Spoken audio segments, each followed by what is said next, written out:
രാവിലെ 8 മണി.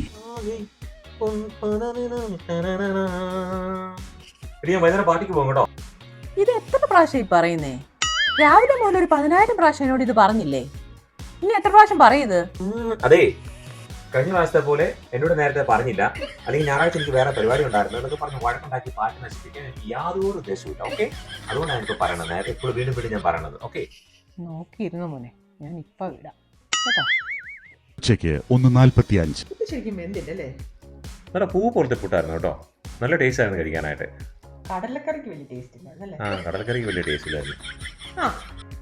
പക്ഷെ ആ പുട്ടിനകത്തിട്ട് കഴിച്ചപ്പോൾ നല്ല അടിപൊളി ടേസ്റ്റ് ആയിരുന്നു കേട്ടോ. പുട്ടിനകത്തിട്ട് ഇളക്കി കഴിഞ്ഞപ്പോഴത്തേക്ക് നല്ല ടേസ്റ്റ് ആയിരുന്നു കഴിക്കാനായിട്ട്.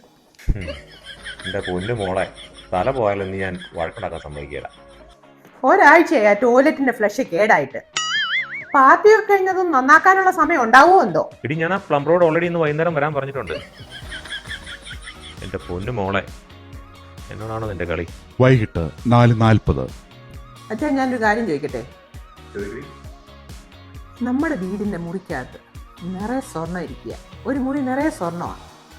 അച്ഛൻ ഒരു ദിവസം ഒരു വഴി കൂടെ നടന്നു പോകുമ്പോൾ ഒരു ചെറിയ സ്വർണ്ണമോതിരം വഴി കിടക്കുന്ന അച്ഛൻ കണ്ടു. ആ വഴിയിൽ ആരുമില്ല. അച്ഛൻ എന്തോ ചെയ്യും? ഞാൻ എടുക്കും. നമ്മുടെ വീട്ടിൽ ഒരു മുറിക്കകത്ത് നിറയെ സ്വർണ്ണം ഇരിക്കുക. ശരിയത് സ്വർണ്ണമല്ലേ? ആരെങ്കിലും വേണ്ടെന്ന് വെക്കുവോ? അപ്പൊ നിങ്ങൾ എന്നെ ചതിക്കുകയായിരുന്നല്ലേ? സ്വർണ്ണമോതിരം ഇല്ലേ, അത് നിങ്ങളെ കൈയും കാലും കാണിച്ച് വശീകരിക്കുന്ന ഒരു പെണ്ണാ. ആ വീട്ടിൽ ഇരിക്കുന്ന സ്വർണ്ണം ഇല്ലേ, അത് ഞാനാ. നീ എന്ത് പെണ്ണാക്കാടി പറയണേ? അത് ഇതുമായിട്ടാണ് ബന്ധമുള്ള? ഒരു ബന്ധവും ഇല്ല. പക്ഷെ ആരും കാണാനില്ലെങ്കിൽ നിങ്ങൾ എത്രമാത്രം ചീപ്പാവുന്ന ഇപ്പൊ മനസ്സിലായില്ലേ? നിങ്ങളിങ്ങനെ നോക്കി വലിയ നിഷ്കളങ്കതയൊന്നും കാണിക്കണ്ട. ഒരു നിമിഷം നിങ്ങൾ എന്നെ പറ്റി ഓർത്തോ, നമ്മുടെ പിള്ളേരെ പറ്റി ഓർത്തോ. എനിക്ക് നീ ചത്താ മതി. ഒരു വീട്ടിൽ ഒരു മുറിക്കകത്ത് നിറയെ സ്വർണ്ണം ഇടുന്നത് ചെറിയ മോതിരത്തിന് പറയാൻ പോയി. നാളുണ്ട് നിങ്ങൾക്ക്? അതെങ്ങനെയാ? കുടുംബം ഉണ്ടെന്നോ, ഭാര്യയുണ്ടെന്നോ, മക്കളുണ്ടെന്നോ വിചാരം വേണ്ടേ? എന്നും പാർട്ടിയും ഫ്രണ്ട്സും. വീട്ടിലെ സ്വർണത്തിന് ഒരു വിലയില്ല. മോതിരം വെക്കാൻ പോയിരിക്കും.